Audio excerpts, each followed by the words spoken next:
I'm going to talk about how we finally, so if you treat pancreatic cancer, mostly like me, I treat pancreatic and biliary cancers, you have to be an optimist, right? It was hard to get through clinic, but you have to be a realist optimist, but I'll tell you where my optimism comes from after this talk. So this is targeting RAS in pancreatic cancer, light at the end of the tunnel, and these are my disclosures. And again, as David was talking about, RAS was considered the undruggable. We've been at this journey for 40 years. Channing Durr gave a great talk at this very forum a couple of years back about targeting RAS. And I think back at his talk 2 years ago, and so much has happened even in these 2 years in the development of these RAS inhibitors. It's truly remarkable. So how are we cracking KRAS? I'll start with the patient case that I had. This is one of my patients, 60-year-old female, past medical list of RA, had metastatic pancreatic cancer, and had FOLFIRINOX for 2 months, didn't do well on it, and we did the NGS testing, said, I don't want any more chemo, had this G12C mutation. And I'm talking about this is 4 or 5 years ago. So we treated her with a KRAS inhibitor, and this was the data we presented. This lady was on this trial. This was Crystal-1. Again, this was a basket trial. So as you know, KRAS is mutated in 90% of pancreatic cancer patients. However, KRAS G12C, and it's so amazing that in 5 years we've gone from KRAS to like allele-specific inhibitors. So there's a KRAS G12C is in 1% of pancreatic cancer patients. So it's a small, so we have to do these basket trials to really see the impact in patients. So this was PDAC, 21 patients, biliary tract cancer, 10 patients. And what we showed was that patients had a response. It was about in the 30s in pancreatic cancer, in the 40s in biliary tract cancer, and it made it to the NCCN guidelines. And honestly, 4 or 5 years ago, if you had told me that I could give a pill for treating pancreatic cancer, I would have been a pancreatic doctor. I would have said, that's not possible. We need to give chemotherapy. So this is amazing that we saw this in patients with pancreatic cancer. We could give them a pill and could see real reduction in their cancer. And this has been replicated across multiple KRAS G12C inhibitors. So this is the Lilly agent, olomorasib, and there are other agents which have come through which do show this response rate. This was about 42% in pancreatic cancer with G12C. But I'm talking about the needle, right? I talked to you about a needle, which is the KRAS G12C, but what about the haystack? And what's the haystack? It's the KRAS, the other KRAS. So G12D as in Delta, 40%, V as in Victor, 30%, R as in Romeo, 15%. Those are your main KRAS alleles. So from famine, we've gone to feast. And I just want to welcome everybody to the RAS revolution. This is from one of my colleagues in Europe, David, who presented this in ESMO. So I kind of, with his permission, kind of took this painting from him. But I truly think there is a revolution coming in RAS inhibitors.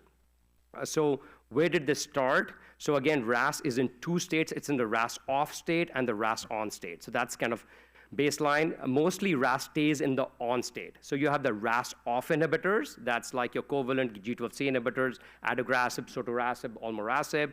And now you have these new generation of RAS on inhibitors where it's, RAS stays mostly, it's constitutionally active in the on. So the switch is always turned on in RAS on majority of the times. So this is how the agent works. This is one of the agents that we're going to talk about today and tomorrow. And this is a whole class of agents in which you have the tri-complex inhibitor.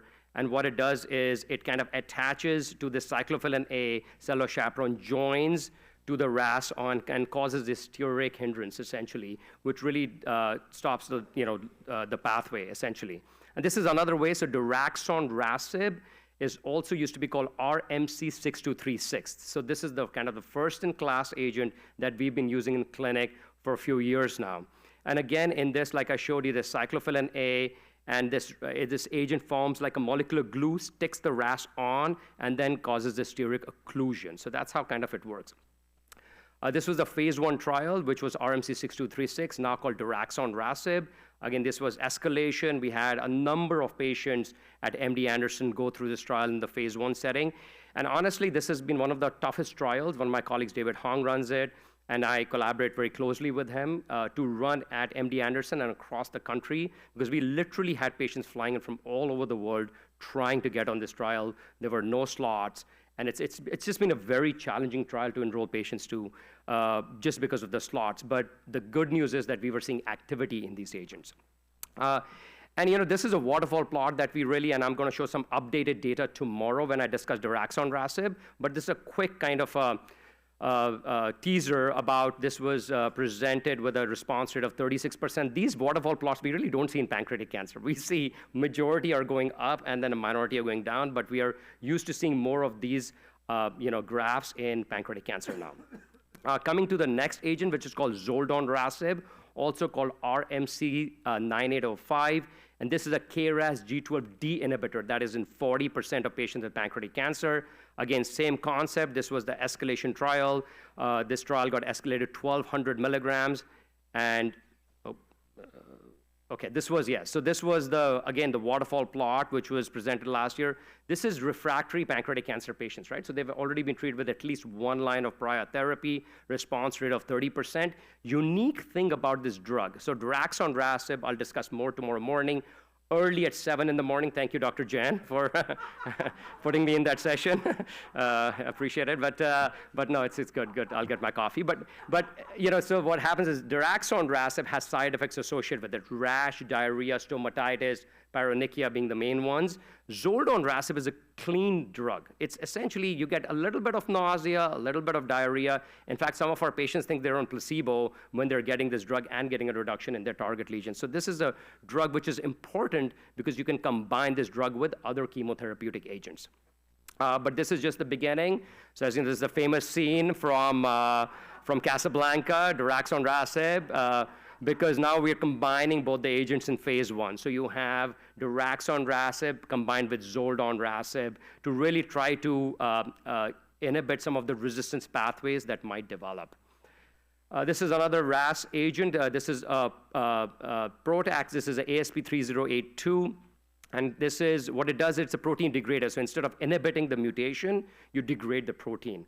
And this was presented. So again, in ESMO, the response rate don't seem that high, but it's a unique mechanism to target the mutation, and the side effects are also, it's well tolerated. Back to the patient, like I talked about, the CA19-9 dipped in the patient, but then it rose, and why is that? And this is from divarasib, which was the G12C. There's a phase 1 study which was published. And this is some ways that we come to know about the mechanisms of resistance, so KRAS alterations, MAP kinase alterations. And interestingly, if you have more than one of the RAS, if you look at the KRAS G12D and R, so if another RAS allele, then you really have a very short progression-free survival. Those patients don't even get to the first scan. So if you have only C, that's different, but if you have, and that's rare, but if you have overlapping, if you have 2 RAS mutations, then really, the other RAS mutation takes over. So how do I think we can target this? So the way I look at it is maybe you have this tree with the branches, and we kind of inhibit the branches, then we get the pan-RAS inhibitor, or chemotherapy or immunotherapy to kind of cut the tree trunk so we can get durable responses for our patients. Because 2 months, 4 months is good, but we really need, like those graphs that Scott was, now we've gotten greedy in pancreatic cancer. Now we started from 2 months, now we're like, we want to see those Nevo graphs, right? But I think hopefully we can see this going forward. And how are we trying to figure out the resistance mutation mechanisms? This is a translational study that we are doing with daraxonrasib, part of Breakthrough Cancer Initiative in 4 institutions: Memorial, MD Anderson, Hopkins, and Dana-Farber, yeah, because they're leading it. But so we are doing this in which we're doing biopsies, paired biopsies on patients, so at baseline, at 2 weeks, and at progression. And we actually have a tumor board that we run Tuesdays and Fridays, where all of us, talk about the patients and present the patients to choose the right patients for biopsies, and we've been very successful using that approach. So it's really exciting once this data can come out. And why I said this is from a slide from my colleague David Hong, who runs a lot of the RAS trials in phase 1, and you can see that there's so many agents. When you look at the direct RAS inhibitors, a lot of these agents are being used in pancreatic cancer. And I think, this is from Nelson Mandela says, it always seems impossible until it's done. And I think that's what we've seen with these RAS inhibitors, right? We really thought this was impossible to target, but now we know that these undruggables are druggable. And one